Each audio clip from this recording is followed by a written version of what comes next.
The Minority Market. Episode 11. Time, Patience, and Compounding, the Real Advantage.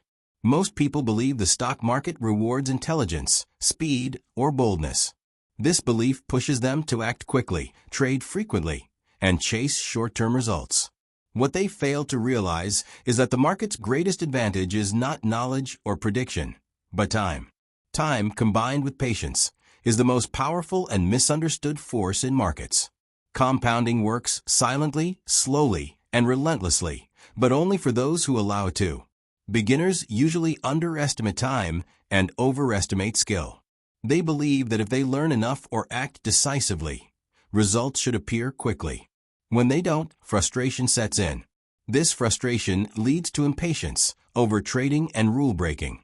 The irony is that impatience destroys the very advantage the market offers freely, the ability for capital, knowledge, and discipline to compound over time. Compounding is not just about money. Money compounding is only visible when time is respected. But before capital compounds, experience compounds.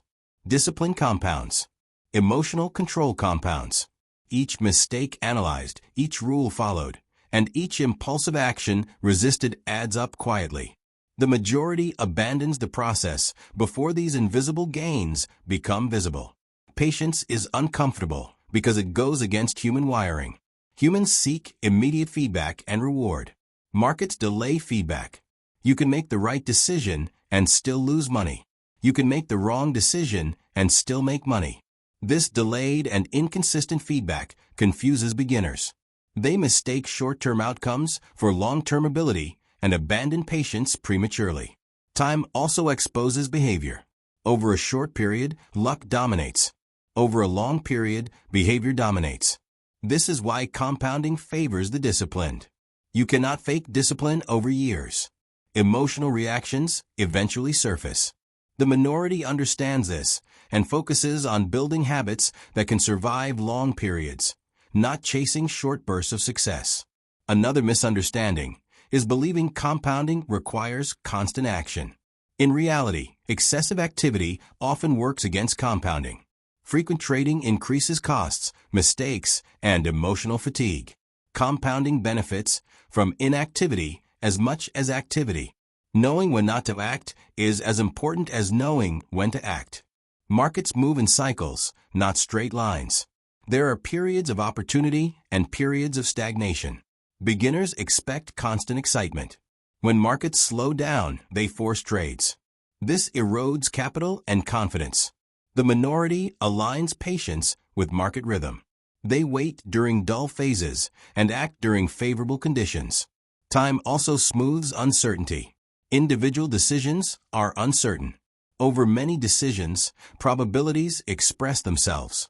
Compounding works only when you stay in the game long enough for probability to matter. This requires risk control and emotional stability. Those who blow up early never experience the power of time. Another critical point is that compounding works asymmetrically. Losses hurt compounding more than gains help it. A large loss requires disproportionately larger gains to recover. This is why protecting capital is more important than chasing returns. The minority sacrifices speed for survival. Survival enables compounding. Patience also protects you from ego. Ego wants validation now. It wants to be right, to win, to prove intelligence. Patience shifts focus from ego to process. When process becomes the goal, pressure reduces. Reduced pressure improves decision quality. Better decisions, repeated over time, create compounding results. Many beginners quit not because they lack ability, but because they lack patience with themselves. Learning markets is emotionally demanding. Progress is uneven. Confidence rises and falls. Those who accept this continue. Those who expect smooth improvement give up. The minority stays through discomfort. Time also allows perspective. Short-term losses feel catastrophic when viewed in isolation. Viewed over years, they become data points. Perspective reduces fear. Reduced fear allows patience. Patience allows compounding. These elements reinforce each other. Another mistake is comparing timelines.